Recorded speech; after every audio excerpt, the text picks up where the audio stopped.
Okay, well, welcome again. Thank you everyone for being here. I want to share my screen. So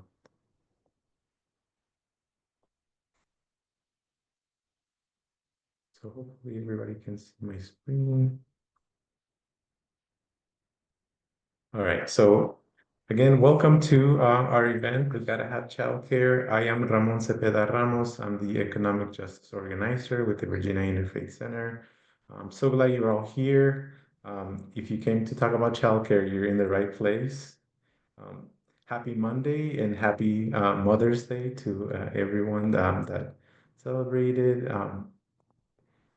And today we will talk about why we gotta have childcare. And today is actually the Day Without Childcare. It's an event that is a national movement to advocate for quality and affordable childcare. So we need to talk about why we need childcare in Virginia. We will spend the next hour hearing from our staff at Virginia Interfaith Center, from partner organizations, and from our special guests about why childcare is so important, especially for working families here in Virginia. Our speakers include the Virginia Interfaith Center's Executive Director, the Virginia Farmers Partnership Coalition representatives, and childcare providers and representatives from the Office of Early Childhood and Access Enrollment at the Virginia Department of Education. So we hope that this will inspire collaborations and creative thinking when it comes to providing childcare for working families. I do believe that faith communities can do so much to help working families access quality and affordable childcare. We will have some time at the end for questions and answers, so hopefully we can get to all of you. I do want to invite everyone to briefly share an introduction. I know we don't have time to go around and have everybody introduce themselves, but if you please, sorry, checking the chat. Sorry if my camera is not, if you're seeing other things on the screen, so I'm gonna try my best. But if everybody can do us a favor and put in the chat your name, your organization or affiliation, and if you don't mind dropping a line, tell us why childcare is important to you. That would be amazing. So at least we can see it recorded in the chat. We will try to record and share notes, including any comments or questions, any highlights from the chat. So I will keep this here so you can start posting. I will start sharing about myself. Again, I'm Ramon Cepeda Ramos. I'm the Economic Justice Organizer at the Virginia Interfaith Center for Public Policy. Childcare is important to me because I'm a parent. I'm a parent of two. I have two kids. So I'm very aware of the cost of childcare, and I'm also aware of the barriers that sometimes parents face to access childcare, quality and accessible and good childcare. I'm also an advocate. I actually spent some time at the General Assembly this past session advocating for childcare funding and different policies that would improve childcare in Virginia. So as an advocate, I'm also aware of the policies that are needed to improve access to childcare for all working families in Virginia. But most importantly, I'm also a former child. So I'm also very thankful for all the people that took care of me, my mom, my dad. I also remember that I had grandparents, aunts and uncles, friends that were my early educators that when I was a kid. And I know that childcare comes in all shapes and forms. Sometimes parents rely on a parent, a mom or a dad that to rely on childcare. It might be a relative, a grandparent, or a friend in the community, and sometimes childcare centers, um, and a lot of times faith-based childcare centers that working families need to rely on. So thank you all for what you do and for being here. So real quickly, I just want to give a brief overview of the Virginia Interfaith Center for Public Policy. If you are new to our organization, to our work, welcome and thank you for being here. We are a nonpartisan coalition of 25,000 members, which includes 750 houses of worship, 1,000 clergy of all faiths, and people of goodwill, 10 chapters, many partners and affiliate organizations, most of the judicatory leaders in the state, and activists in every House and Senate district in Virginia, all working for a more just society. Um, so again, that's who we are. And VICPP focuses primarily on issues of racial, social, and economic justice. Those are the main pillars of our work, including health equity, affordable housing, criminal justice reform, and working family supports. So this falls under supporting working families. And to quote our executive director in a recent newsletter, um, we must continue to raise our collective interfaith voices to educate, mobilize, and advocate, especially for working families. So, why childcare? Besides, I think everybody has a story, a connection of why childcare is important to you. But I wanted to just share a few statistics of why childcare is so important and why childcare is important in Virginia. The median annual cost of childcare services in Virginia in 2024 ranged from 14,560 for preschool to 18,759 for infants.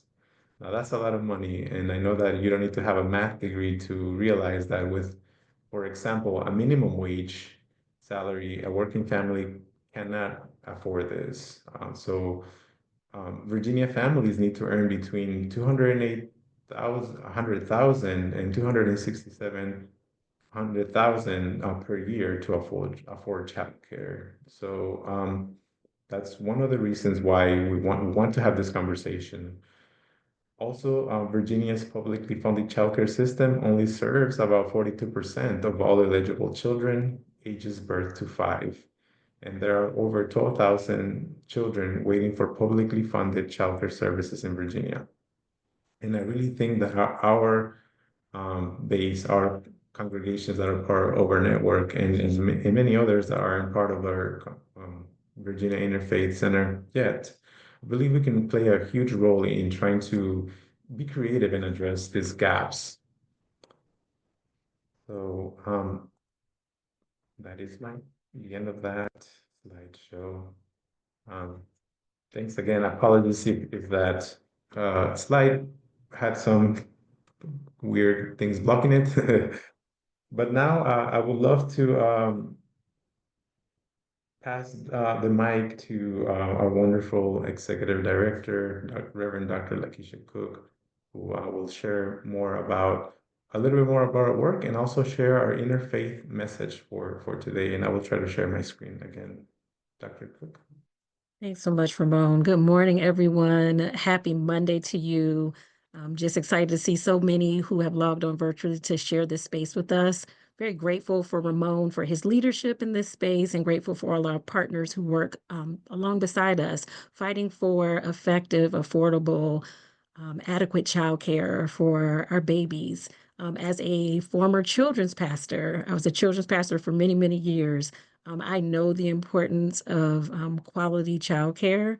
I'm also a mom of a rising senior in high school, and I remember looking for childcare when she was small and moving to coming back to Richmond and Kent. I was having a hard time finding somewhere to put her, but childcare is just such an important part of being able to be a working parent, and even if you're not a working parent, it's just an important part of the lifelines of our communities. And so taking this time to share space with you is important for me.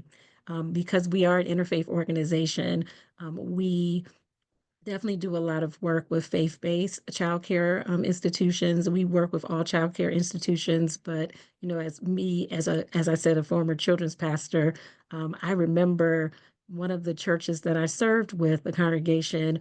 I was the children's pastor, but we also had a standalone child development center, and remembering working in partnership because we serve some of the same families. And the intentionality of making sure we celebrate those that work so diligently in that space. And so one of the pieces that we're lifting up in this season is giving resources to congregations, interfaith congregations that are looking to celebrate those who work with children, whether they be within their actual congregation during their worship services or those that work along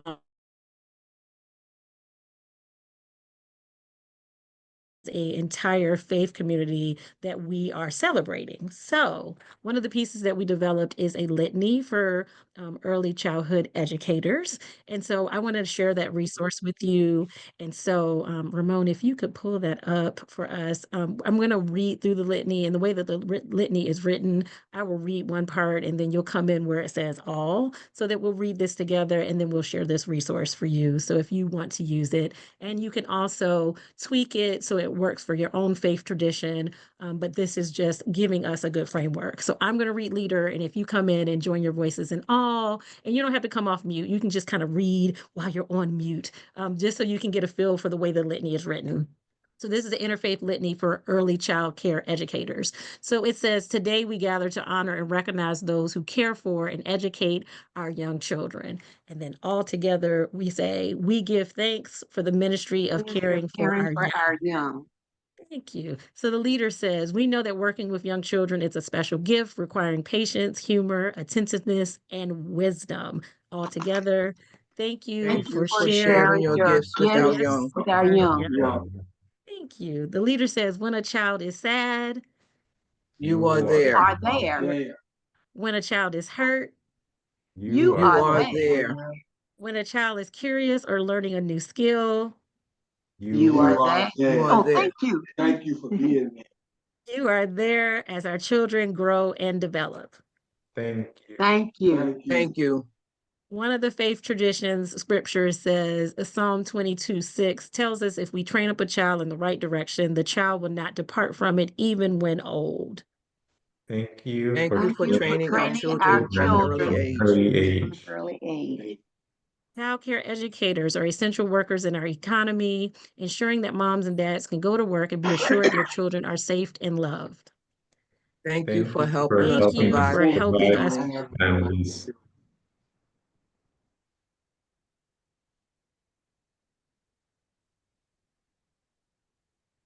Oh, it must be frozen. Thank you for being an early educator. Thank you for being an Thank you. Thank you for being an Childcare early workers. educator. Uh-oh, my Sorry, I think internet. we missed. Go ahead. Keep going. Sorry. Okay, I'm sorry if my internet is spotty. I apologize. Let's see, where are we? Okay, we also recognize that childcare workers, early educators often work long hours and sometimes struggle to make ends meet for their own families. We thank you Thank for you your for your sacrifice and pledge to support efforts to make the work the and work, your ministry and ministry, call and call more more sustainable. sustainable. Okay, let us pray together, and I'll read this. It says, thank you, Creator God, for these early educators, for all who care for young children. Give them your patience and love. May they continue to be a blessing in the lives of children, parents, and this congregation. Help us all here today in thanking and honor those who care for children you've placed in our care. Amen. Amen. Thank you so much, Dr. Cook. I just posted a link of to the litany on the chat, so hopefully others are inspired and could use it in your own congregations or in your own communities. So now I will pass it on to Alex Guzman, who's here with us, and he also coordinates the Virginia Promise Partnership. This is the coalition that we are part of, and we share the bold goal of ensuring that by 2030, all families in Virginia will have access to quality and affordable childcare. So Alex, I'll pass the mic on to you. Great. Thank you. Thank you all for being here. Thank you, Ramon. Thank you to Dr. Reverend Cook and to the Virginia Interfaith Center for hosting this webinar today. My name is Alex Guzman. I'm the Policy and Advocacy Coordinator at the Virginia Early Childhood Foundation. And as Ramon stated, I'm also the Coalition Manager for the Virginia Promise Partnership. It is a partnership, a coalition of about 30 leading organizations alongside parents and childcare providers from across the state. that work to lift up early care and education in the policy space, and have had great success in the last few years advocating for historic investments into Virginia's early childhood system, and continuing each and every day to really lift up the voices of parents, providers, and even those businesses that rely on childcare in order to succeed. We really view childcare and early childhood education is bringing a triple bottom line return on investment. So ensuring that our children are school ready. 90% of their brain development happens in those first 5 years, important developments in language and cognition, and reasoning. So really important that we can prepare our youngest learners for lifelong learning and education. And then work-ready parents. We know that childcare ensures that parents can work, can study, can provide economic security for their families. And then lastly, businesses and the economy depend on quality, affordable childcare, so that parents, again, are productive, but also so that they can save money to make those major life investments into things like housing, healthcare, education. And so the coalition is recognizing today is is National Day Without Childcare. Virginia loses about $3.1 billion each year in economic impacts from lost revenues, lost productivity, just from the childcare crisis that we experience. And so I feel really grateful and blessed to be a part of this coalition. I'm an expecting parent myself, and this is very top of mind for me. And so really welcome this opportunity, especially to bring in more faith-based institutions into this work. I think it's a really important avenue.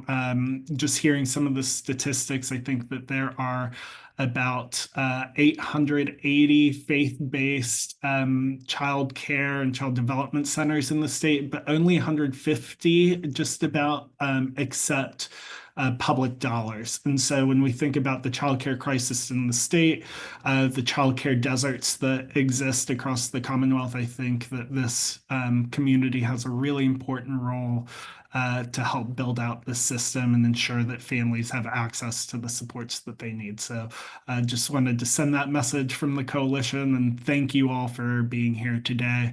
I know Ramon has a short video to play for you all regarding the coalition, and I will include a link. So if you're interested in continuing to learn more about childcare advocacy and policy updates throughout the year, you can sign on to our newsletters and find other ways to get involved. Thanks.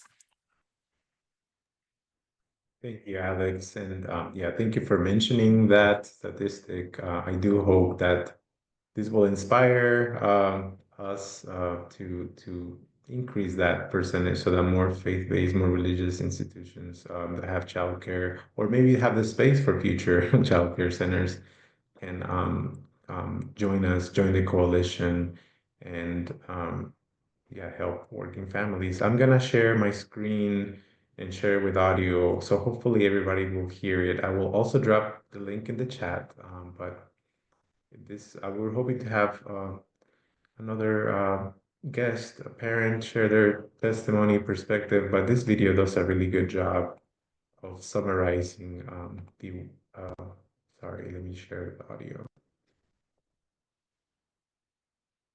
Share some, okay.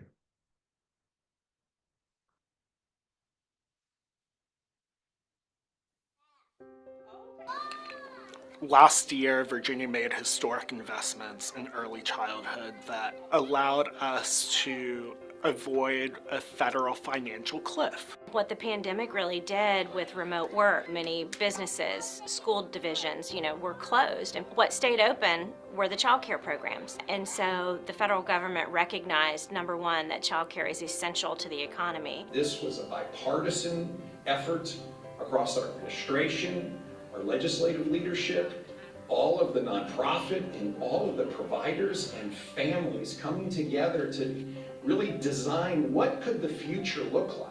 More than 30,000 families were going to lose access, and so we really were able to stabilize the early childhood system. And the Virginia Promise Partnership's advocacy was an important part of that. We are talking about engaging families, and a lot of that work we are going to do here today to prepare us for some of the really important work that we're going to do in January.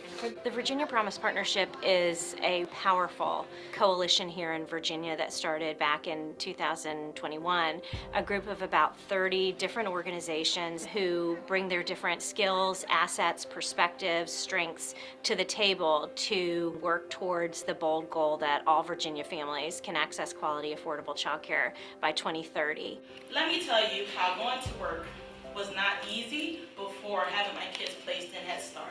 We want to be able to go to work to know that someone is taking care of our children the way we would want our children to be taken care of, and as closely as to the way we would take care of our children if we were at home. And that's why I'm with Virginia Promise Partnership today, because I know that this is essential. I know that every child deserves it, and I know that we can get it if we put our voices together. In the state of Virginia right now, on average, it costs almost $17,000 to provide childcare for an infant in a year. And then for 3- and 4-year-olds on average, it's almost $14,000. And I have to say, in our area alone, it costs more for 4 years of childcare than it does to get a bachelor's degree from Christopher Newport University. I hear about families who have children with autism or children who are on the spectrum and are unable to get these services because the certifications or the training is not there for providers or teachers. Families who live 30 minutes from a child care center that's in their area, there's so many barriers, there's so many limitations and lack of access. We're going to go up to the General Assembly and tell them about our stories, about our lived experiences, because they matter, because they're important, because if they need to put a face to this cause, we're those faces. My story is I lost my mom in 2021 and she was the caregiver for my child. He was a year old. And I worked full-time, my husband worked full-time, and it was like, what are we gonna do? I have parents reaching out to me daily, and majority of them will end up on a Head Start waitlist, a VPI waitlist, a subsidy waitlist, or a mixed delivery waitlist. I think there are a lot of ways that parents and child care providers can get involved in advocacy for child care. One is they can connect with their Ready regions, join a family council, or sign up for a mailing list with your Ready region so you can understand what's happening. We have a parent and provider advisory at the state level. We have trainings year-round, as we look ahead to what needs to be done. I'm confident that we have champions on both sides of the aisle who are not only deeply committed, but deeply understand this issue. We don't see red, we don't see blue.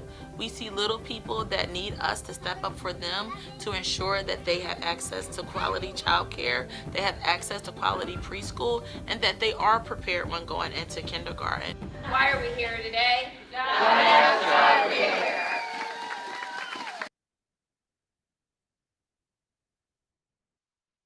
Awesome. So I hope everybody was able to hear. I love that last message that we're here for the little people, for the youngest, the littlest of our members of our families. And the early years are so important for their early education. So now I would love to pass the mic to Ms. Tuanda China, who is with Restoration Outreach Ministries. And if you would like to share your experience being a childcare provider in your community. Thank you. Absolutely. Hello, everyone. I am super excited about this. A huge advocate for this this portion of what we can offer to the parents, and more specifically as it pertains to even subsidy. As you know, subsidy, it's going to help. Subsidy, typically the parents will utilize that as an extra added resource of funding for low working families to pay for childcare in order for them to continue to go to work or do job training or go to school. And us being able to provide this addition to what we already existing have, or if you have not even decided to become a provider, this affords the parents the opportunity to seek choices and options that align with even their values. So, and hopefully it would align with your mission. And one of our missions, typically for a faith-based organization, is to provide humanitarianism for people. To our mission, they are people. Our mission is providing the nurturing and caring space for people.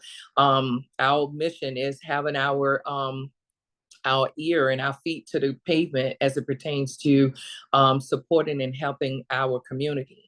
And this is just another extra added, sweetener to that, to be able to do that. It also, when we have that heart and it lines up with our mission and the core values, then it also gives us and affords us the opportunity to meet parents where they are, to remove the stigma, because oftentimes parents that have or receive additional financial support through the federal funds and funding of subsidy, there's a stigma or stereotype of certain of children, and oftentimes perhaps some childcare providers don't want those children. We should want those children as faith-based to be able to prove that, first of all, our nurturing and loving environments is definitely a safe haven for them, to develop them and to nurture them. They are the future leaders of the next generation, the future leaders of this world.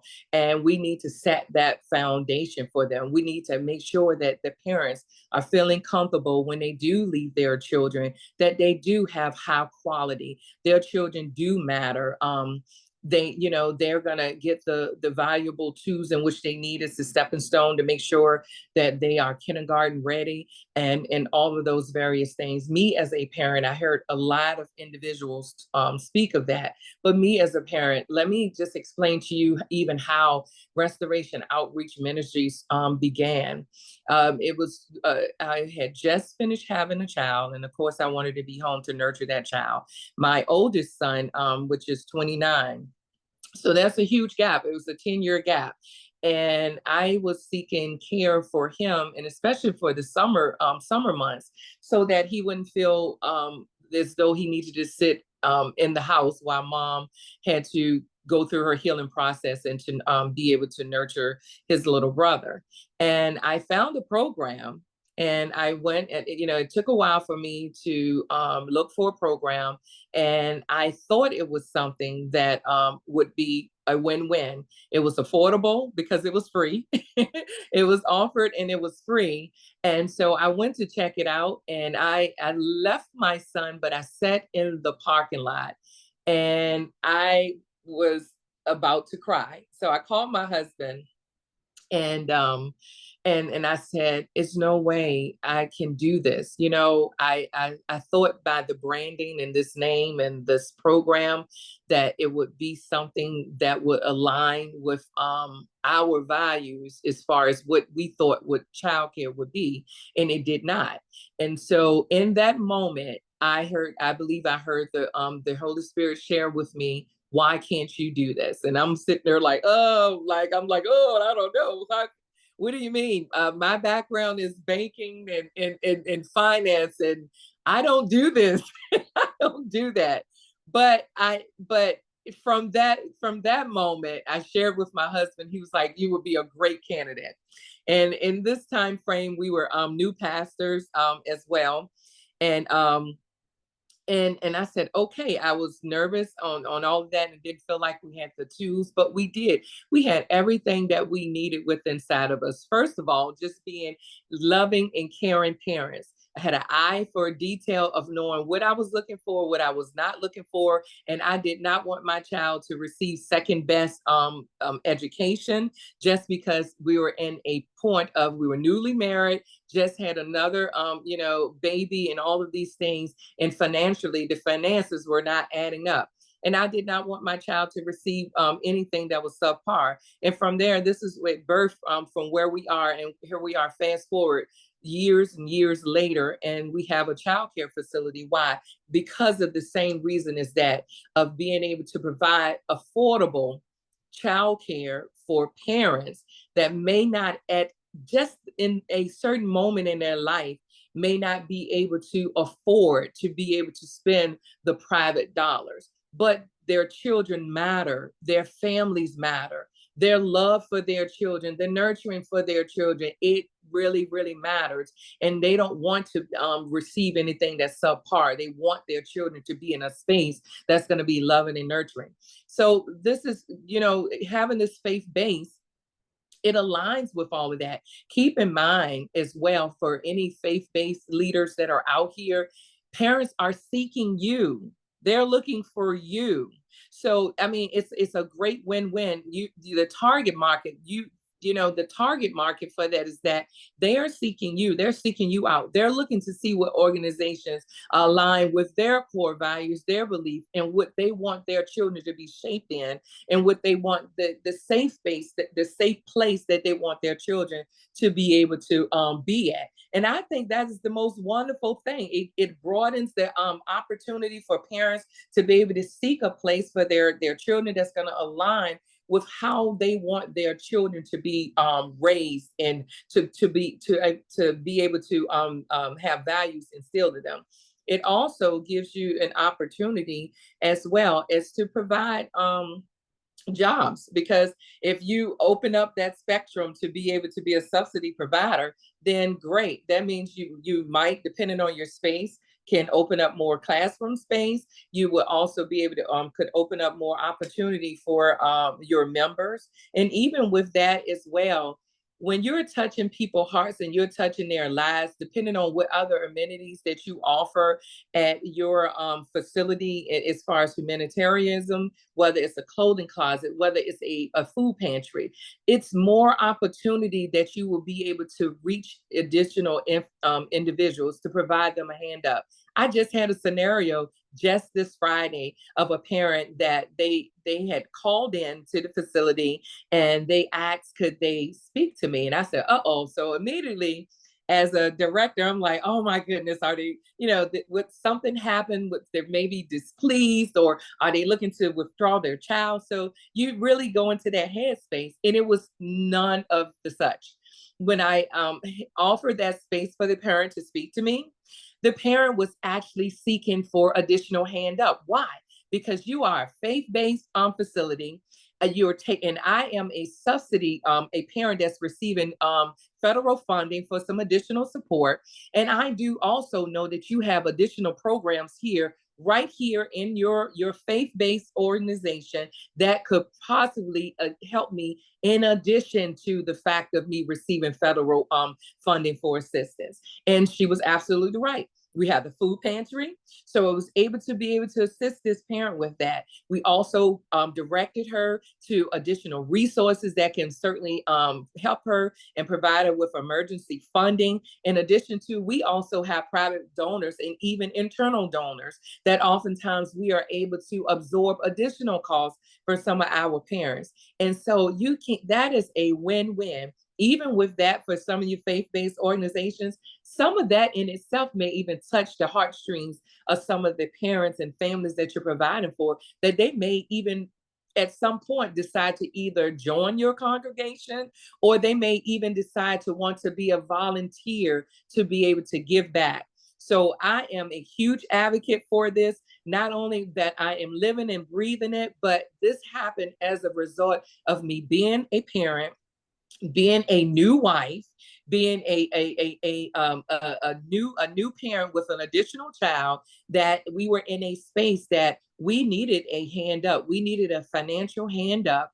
And when I looked at some of the quality of the programs, it was not there. And then to, again, erase the stigma of what people think that maybe perhaps someone that is needing that additional hand up will bring their program down. No, if you have strong infrastructure, if you have the integrity, if you live and breathe your core values and know your vision and the mission of your organization, no ma'am, no sir, that would be the one thing that will continue to shape the culture. And it will also touch the heartstrings of others to know that there are quality programs out here that care about me, and they will not receive subpar services as a result of me needing just this moment in my life a Thank hand you so up. much, Ms. Twanda. I'm so sorry to cut Oh you off, and no, I thank was you at for the end. speaking so passionately, Oh yeah. sharing your story as a parent, and what led you to become a child care provider through your congregation. Thank you. I'm aware of time, so I want to pass the mic now to Alex McPherson and Kendra Brown, who will share with us more details. We're gonna dive into how religious faith-based childcare centers can apply for the subsidy program.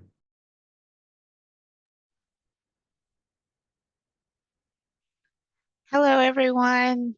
Can you hear me? Yes, got it. All right. Well, my name is Kendra Brown, and I am the early childhood navigator with Ready Region Central. And I would just like to thank you for your time today. I have about 20 plus years of experience in the early childhood field, and am looking forward to sharing some information with you today. Today we'll, at a high level, review several different topics. We'll try to talk about how to understand what qualifies as a religiously exempt child care program and its benefits. We will compare licensed and unlicensed or licensed and religiously exempt child care centers.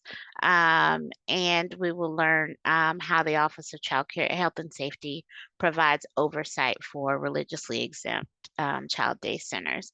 Additionally, we will explore the Child Care Subsidy Program, the Virginia Quality Birth to 5 program, identify available trainings and supports and resources. And at the very end, hopefully, we'll have some time to get some questions in and talk about next steps. So from a high level, I wanted to talk about our shared vision. We envision a Virginia where all children have the opportunity to enter school ready, in which families have a variety of affordable quality care to choose from, and programs are measured and supported to improve and rewarded for continuous improvement. And parents can go to work or school and do what they need to do to meet the needs of their family. Our Ready regions and our coordinated enrollment staff play a major role in these efforts as well. Next, we'll talk about the public and private parent choice system. Virginia's early childhood system consists of multiple public and private programs such as family child care homes, licensed child care centers, public schools, religiously exempt child care centers, which we'll dive into today, and Head Start and Early Head Start recipients. Our public and private system is incredibly diverse, as you can tell, and more than half of Virginia's child care providers accept subsidy.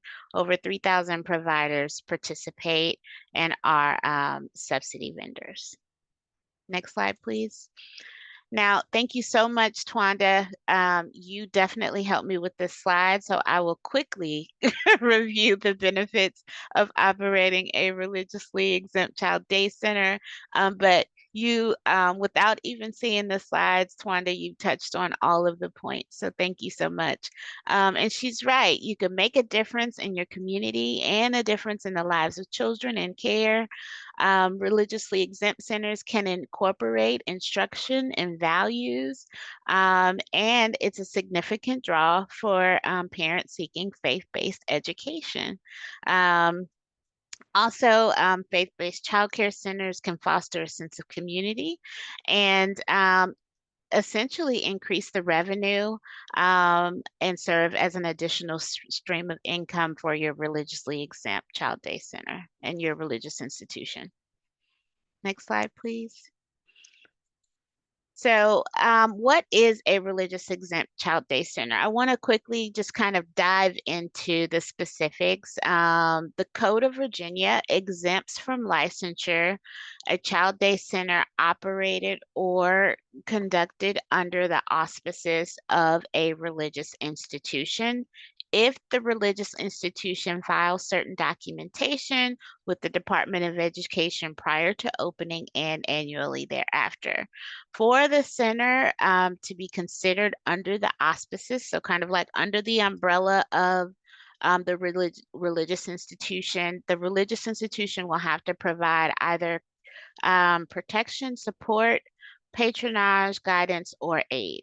Religious institutions can consist of churches, synagogues, mosques, an organization that is related to a church, such as a convention or an association of churches, or a school that has a devotion to religious principles or the teaching of religion.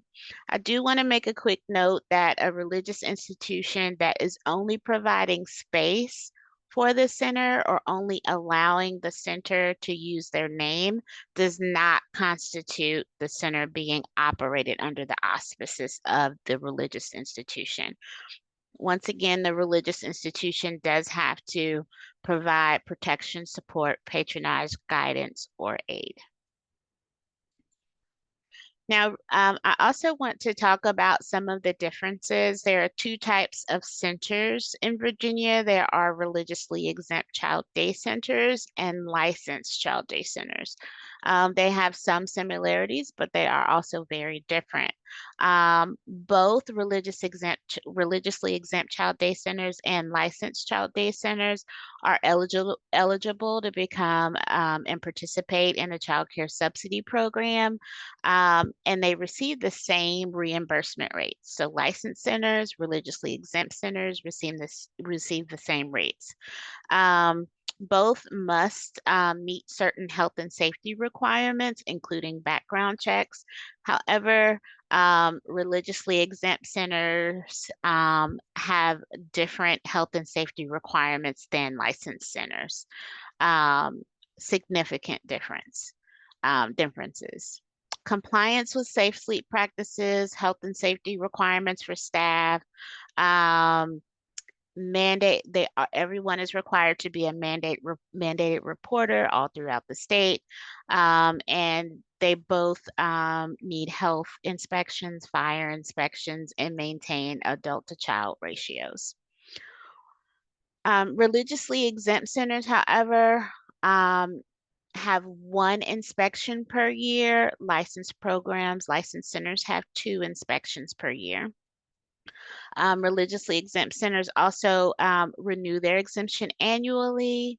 They have to be MAT certified if they administer prescription medication. At least one person in the building has to be first aid and CPR certified. If a child care subsidy, if they're a child care subsidy program provider, then they are also eligible for the child and adult care food program. And that's also known as, some people know it as the USDA program. And potable water testing is required only for programs that serve preschool age children. Next slide, please. So where to find all of this information and where to find resources. So Virginia Department of Education has a website. It's childcare.virginia.gov. All of these links here will be shared with you all, and they are all live, so you can definitely click on them and access them. And so you would click on the website and visit the Religiously Exempt Child Day Center page, and there you will find tons of information. You'll find the Code of Virginia and the requirements for religiously exempt child day centers. The difference between the code and the requirements, there's not much of a difference, but the requirements are actually in the Code of Virginia. So the Code of Virginia is kind of like the law, and the requirements are also listed in there, but they're also pulled out for your convenience so that you can have a guide to what health and safety requirements religiously exempt programs should follow. On there, you would also find a statement of intent and initial filing documents and links. There is a recently updated and posted religiously exempt child day center training, which is super resourceful and has tons of information in it, and also step-by-step instructions on how to file for exemption. And the Virginia Department of Education recommends submitting your completed filing within 30 to 60 days prior to your planned opening date. So you will have to kind of plan backwards based on your goals of when you want to open your child care program. For additional questions, you can contact the Office of Child Care, Health and Safety, and I have linked their information here at the bottom. So as you've heard me mention, the Office of Child Care, Health and Safety is under the Virginia Department of Education's Early Childhood Division, and they are they provide regulatory oversight. And licensing inspectors who are a part of the Office of Child Care, Health and Safety conduct those inspections. During these inspections, child care providers are able to demonstrate compliance with the health and safety requirements that we mentioned before. And licensing inspectors just strive to make sure that programs are safe and providing quality care through routine annual inspections at religiously exempt facilities in Virginia. Down below, you will find the Office of Child Care, Health and Safety address, phone number, and email, as well as a QR code that would take you to some information on the Office of Child Care, Health and Safety as well. All right, so next we'll go over the Child Care Subsidy Program. This program helps eligible families pay for childcare so that they can work, go to school, attend training, whatever they need to make sure that they can take care of their family. The program is overseen by the Virginia Department of Education and administered by the Virginia Department of Social Services. Providers that serve children enrolled in the Child Care Subsidy Program are sometimes referred to as subsidy vendors. So you may hear that language also. Many program types are eligible and encouraged to apply to become an approved child care subsidy provider. So some of the benefits of becoming a subsidy provider are that you get to make a difference for the families and the support in your community. So in addition to being a religiously exempt provider, participating in the subsidy program helps you expand your reach even more. And it allows families that may not be able to afford your program to then be able to afford to come to your program. You can also, some of the benefits are to demonstrate, you're able to demonstrate a commitment to providing a health and safety environment for the children in your care. And you can strengthen your business through VDOE supports listed on the website. You're able to increase quality with the Virginia Quality Birth to 5 participation with access to free and low cost quality curriculum, professional development, and support. And you will be reimbursed at the cost of quality. you'll be what that is called is they're called maximum reimbursable rates, and they also reimburse you for registration fees. Maximum reimbursable rates also vary depending on the locality. So here you can click on the maximum reimbursable rate blue link, and it will take you to a list of rates depending on where you are in the state of Virginia. I also want to reiterate that child day centers and religious exempt centers receive the same daily rate.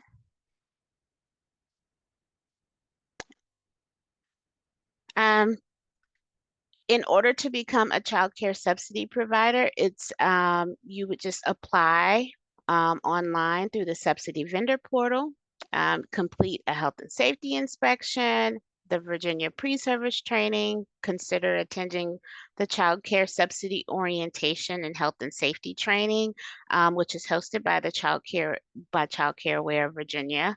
There are several resources to support your program in this endeavor to becoming a child care program. And you can visit the Becoming a Vendor Child Care page for more details.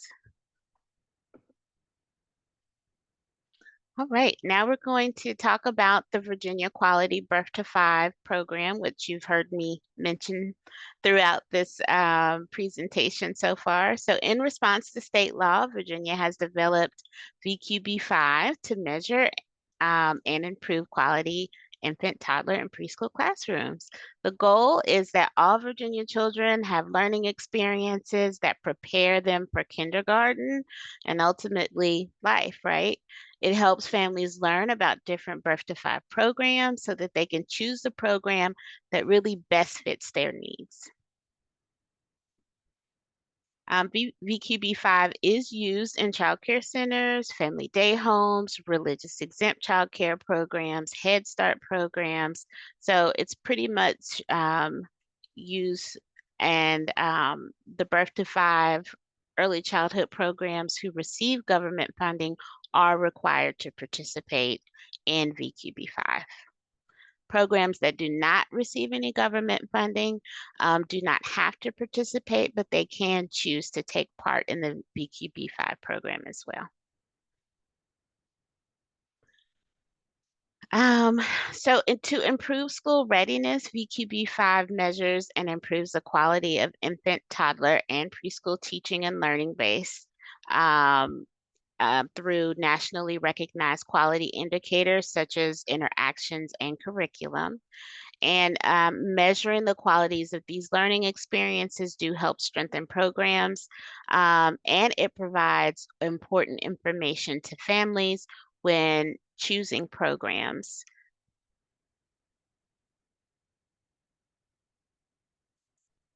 So the Ready Regions provide coordination, accountability, and family engagement. As you can see here, this is a map of the Ready Regions. And so we have broken up Virginia into 9 Ready Regions. So you can try to find where you are here. And so you can find more information about the Ready Regions, but the Ready Regions basically support all of the support the VICPP efforts, and they are divided up into different regions in the state. And you can find more information by clicking the links below.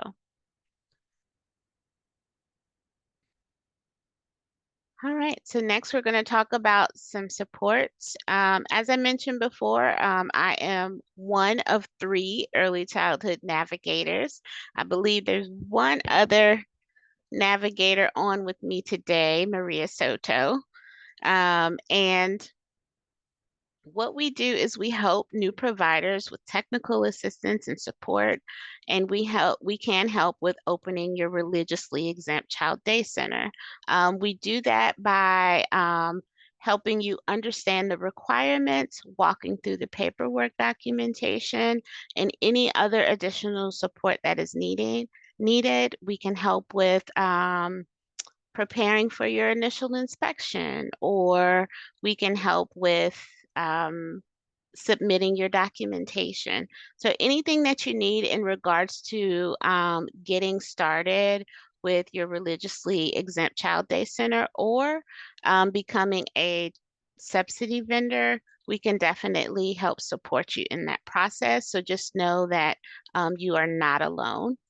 We also are able to connect you with valuable childcare resources. We can provide resources for financial support. And in addition to that, we help with childcare operations support, such as enrollment, expansion, challenges, and staffing. And we also provide additional help if you're ever struggling with understanding or implementing health and safety requirements. In addition to the early childhood navigators, we also, one of our partners is Childcare Aware Virginia. Childcare Aware Virginia has so many trainings and resources that they offer, so many valuable trainings. And here's a few, the Childcare Subsidy Orientation and Participation Training, First Aid and CPR, emergency preparedness, social and emotional development. The list goes on and on. Childcare Aware also provides coaching and technical assistance. And here down below is how you can go to their website and their phone number so that you can reach them. Woo, all right. So now we're gonna take a pause and we only have 3 minutes. So I think we're running short on time, but here's my information. Please take down my information and reach out to me. The Navigator team would love to help support your program in any way. You can also sign up for the DOE Readiness Connections newsletter, which gets sent out weekly, and it covers all things childcare. So it's a great resource as well. But now I think we're going to open the floor up for questions. Yes, thank you so much, Kendra. I know we already are getting close to noon, but I'll leave the Zoom open. Understand if folks need to get off the call, but I can take some questions. I didn't see anything on the chat. There were more like technical questions about the Zoom. But if anybody has questions, please raise your hand or put it in the chat. If we don't get to your question, we will definitely try to follow up with notes. And again, please connect with one of us. So any questions?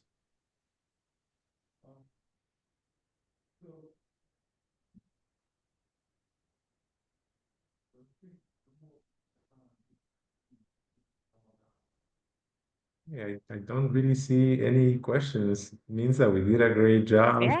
Thank you again. I hope everyone became inspired today, learned something new, or hopefully uh, got motivated to continue to help us do this work. I do know that the Virginia Interfaith community always shows up for justice, shows up for social justice, shows up for economic justice. So thank you. I know that we advocate for many things to support working families. We advocate for raising the minimum wage. We advocate for getting paid sick days for all Virginia families. We advocate for paid family medical leave, and we're inviting you to also help us advocate for childcare, quality and affordable childcare to support working families so they can go to work, so that the kids can learn from an early stage in their lives, and they are our future. So thank you to all the presenters as well. Thank you to our partners, Virginia Promise Partnership, Ms. Tuanda China. Thank you, Kendra. Thank you, Alex, from Department of Education, and as well as our Executive Director. I hope everybody has a good rest of your day. Send us an email if you have any questions after the Zoom is over. Thanks again. Bye, Thank everyone. you. I did see one question in the chat. I don't know. I'm sorry. Kendra, if Okay, you saw go for it. it, Alex. Yeah, there's just a question about whether this is part of Child Savers, and I think it depends on what exactly which piece of this you might be referring to. So Kendra's with the Department of Education, so we're with the state Department of Education. So state government, and so we help administer the publicly funded childcare programs. So childcare subsidy is a voucher that is a combination of state and federal dollars to help support families pay for childcare. We partner with nonprofit and local organizations, including Child Savers, through their work with Child Care Aware Virginia. So they help offer trainings to childcare providers. They help families in their search for childcare.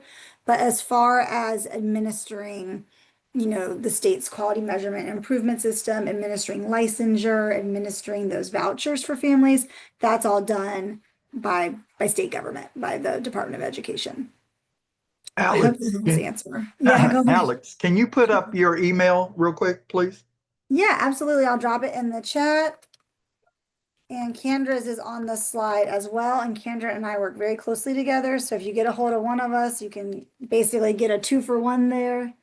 Okay, super. But there's mine in the chat too. And this was an excellent presentation. Thanks to everyone.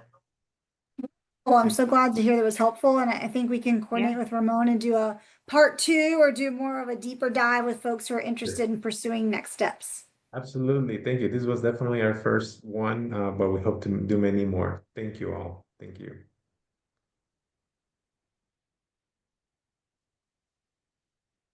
All right. Here are no more questions. Bye, everyone. Thank you so much, Alex. Thanks so much. Take care. Alex. Thank you. Thank you. Bye. Have a very, very nice day.